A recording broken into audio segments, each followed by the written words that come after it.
രണ്ട് സ്റ്റോക്കുകളിൽ വന്ന latest update ആണ് ഇന്നത്തെ വീഡിയോയിൽ ഉൾക്കൊള്ളിച്ചിരിക്കുന്നത്. ഒന്നാമത്തെ stock idea forge technology limited. കഴിഞ്ഞ ദിവസം ഐഡിയ ഫോർജ് 3.43% ഉയർന്ന് 887 രൂപയ്ക്കടുത്ത് ക്ലോസിംഗ് നൽകി. 3000 കോടി രൂപയുടെ മാർക്കറ്റ് ക്യാപ്പുള്ള കമ്പനിയുടെ വാല്യൂഷൻ 79.57, 52 വീക്ക് ഹൈ 1171, 52 വീക്കിലോ 618.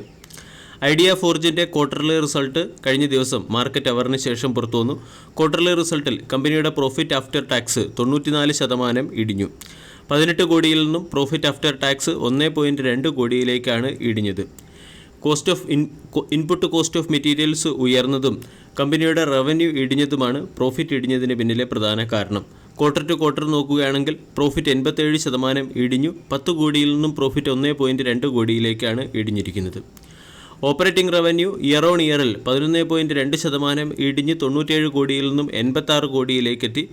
ഐഡിയ ഫോർജ് എന്ന കമ്പനിയുടെ എബിറ്റ 32 കോടിയിൽ നിന്നും 8.5 കോടിയിലേക്ക് ഇടിയുകയും ചെയ്തു. ഐഡിയ ഫോർജിൻ്റെ മാനേജ്മെൻറ്റ് കമൻറ്ററി നമ്മൾ പരിശോധിക്കുകയാണെങ്കിൽ ഫസ്റ്റ് ക്വാർട്ടറിൽ കമ്പനി അതിൻ്റെ ഡൈവേഴ്സിഫിക്കേഷനിൽ സിഗ്നിഫിക്കൻറ്റ് പ്രോഗ്രസ് അച്ചീവ് ചെയ്തിട്ടുണ്ട്.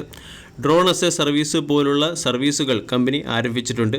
അതുപോലെ തന്നെ ഫോഗിൽ പ്രവർത്തിക്കുന്ന ഫോഗ് പെനിട്രേഷൻ റഡാറിൻ്റെ ഫോട്ടോടൈപ്പിംഗ് കമ്പനി പൂർത്തീകരിച്ചു. ഗാലക്സ് ഐ എന്ന പേരിലുള്ള ഒരു സ്പേസ് ടെക് സ്റ്റാർട്ടപ്പും കമ്പനി ആരംഭിച്ചിട്ടുണ്ട്. ഇതോടൊപ്പം തന്നെ idea forge technology artificial intelligence ഉപയോഗിച്ച് നെക്സ്റ്റ് ജനറേഷൻ പേലോഡ് ക്യാരി ചെയ്യുന്ന ഹൈ ആൾട്ടിറ്റ്യൂഡ് ഹിമാലയൻ ഡ്രോണുകളുടെ ട്രയൽസും ആരംഭിച്ചു. ഈ ട്രയൽസിന് US പോലുള്ള വിദേശ രാജ്യങ്ങളിൽ നിന്നും മികച്ച റെസ്പോൺസും ലഭിക്കുന്നുണ്ട്. ഇനി ഐഡിയ ഫോർജ് എന്ന കമ്പനിയുടെ ക്വാർട്ടർലി റിസൾട്ട് മോശമായതിന് പിന്നിലെ പ്രധാന കാരണം ടോട്ടൽ എക്സ്പെൻസിലുണ്ടായിരിക്കുന്ന വർധനവാണ്. ഇതിൽ പ്രധാനമായും ബിസിനസ് ഡെവലപ്മെൻറ്റിന് വേണ്ടിയുള്ള എക്സ്പെൻസ് 75 കോടിയിൽ നിന്നും 90 കോടിയിലേക്ക്, അതായത് 20% വർദ്ധിച്ചു. കോസ്റ്റ് ഓഫ് മെറ്റീരിയൽസിൽ 321% വർധനവാണ് ഉണ്ടായിരിക്കുന്നത്. 56 കോടിയുടെ എക്സ്പെൻസാണ് കോസ്റ്റ് ഓഫ് മെറ്റീരിയൽസിൽ വന്നിരിക്കുന്നത്. എംപ്ലോയീസ് കോസ്റ്റ് 24% വർദ്ധിച്ച് 11 കോടിയായി ഉയരുകയും ചെയ്തു. ഇവിടെ ബിസിനസ് എക്സ്പാൻഷനും കോസ്റ്റ് ഓഫ് മെറ്റീരിയൽസും എംപ്ലോയീസ് കോസ്റ്റും ഉയർന്നതിൻ്റെ പശ്ചാത്തലത്തിലാണ് കമ്പനിയുടെ പ്രോഫിറ്റിൽ 90%-ഓളം ഇടിവ് വന്നത്. ഐഡിയ ഫോർജ് എന്ന സ്റ്റോക്ക് ടെക്നിക്കലി നോക്കുകയാണെങ്കിൽ ഒരു ബ്രേക്കൗട്ടിന് വേണ്ടി തയ്യാറെടുക്കുകയായിരുന്നു. ക്വാർട്ടർലി റിസൾട്ട് മോശമായതുകൊണ്ട് സ്റ്റോക്കിൽ ചിലപ്പോൾ പ്രോഫിറ്റ് ബുക്കിംഗ് വരാനുള്ള സാധ്യതയുണ്ട്. സ്റ്റോക്കിനെ സംബന്ധിച്ചിടത്തോളം 875 ഒരു പ്രധാന റെസിസ്റ്റൻസ് ആയിരുന്നു. ഇവിടെ നിന്നും സ്റ്റോക്ക് കറക്റ്റ് ആവുകയാണെങ്കിൽ 800, 750 തുടങ്ങിയവയായിരിക്കും സ്റ്റോക്കിൻ്റെ സപ്പോർട്ടായി ലഭിക്കുക. മാർക്കറ്റിൽ 1300 രൂപയ്ക്ക് മുകളിൽ ലിസ്റ്റായ സ്റ്റോക്കാണ്.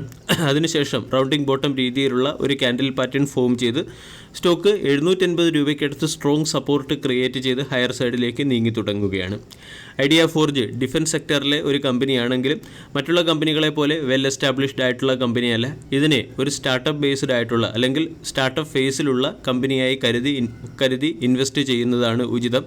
അതുകൊണ്ട് വളരെ ചെറിയൊരു ഫണ്ട് അലോക്കേഷൻ മാത്രം ഐഡിയ ഫോർജ് പോലുള്ള സ്റ്റോക്കുകളിൽ നൽകുക.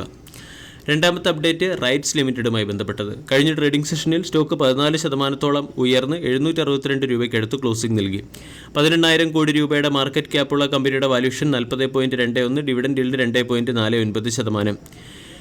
ജൂലൈ 31 തീയതി റൈറ്റ്സ് എന്ന കമ്പനി ബോണസ് പ്രഖ്യാപനത്തിന് വേണ്ടി ബോർഡ് ഓഫ് ഡയറക്ടേഴ്സിൻ്റെ മീറ്റിംഗ് വിളിപ്പിക്കുന്നു എന്നുള്ളതാണ് സ്റ്റോക്കിനെ സംബന്ധിക്കുന്ന പോസിറ്റീവ് അപ്ഡേറ്റ്. കൂടാതെ ജൂലൈ 30 തീയതി കമ്പനി അതിൻ്റെ ക്വാർട്ടർലി റിസൾട്ട് പുറത്തുവിടുകയും ചെയ്യും. റൈറ്റ്സ് എന്ന കമ്പനിക്ക് തുടർച്ചയായ ഓർഡറുകൾ ലഭിക്കുന്നതും സ്റ്റോക്കിലെ റാലിക്ക് പിന്നിലെ ഒരു കാരണമായി പ്രവർത്തിക്കുന്നുണ്ട്. Recently directorate of medical education and research ഒരു പുതിയ ഗവൺമെൻറ് മെഡിക്കൽ കോളേജ് നിർമ്മിക്കുന്നതിന് വേണ്ടി 321 കോടി രൂപയുടെ ഡീലുമായി റൈറ്റ്സ് എന്ന കമ്പനിയെ സമീപിച്ചിരുന്നു. അതുപോലെ തന്നെ റൈറ്റ്സ് എന്ന കമ്പനി നാഷണൽ ഹൈവേ അതോറിറ്റിയുമായി ചേർന്ന് ഒരു മെമ്മറാൻഡം ഓഫ് അണ്ടർസ്റ്റാൻഡിംഗിൽ ഒപ്പുവെച്ചിട്ടുണ്ട്.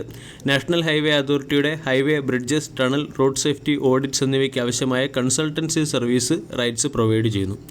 ടെക്നിക്കലി റൈറ്റ്സ് എന്ന സ്റ്റോക്കും ബ്രേക്കൗട്ടിനടുത്തേക്ക് നീങ്ങുകയാണ്. 800 സ്റ്റോക്കിൻ്റെ റെസിസ്റ്റൻസ് ആണ്.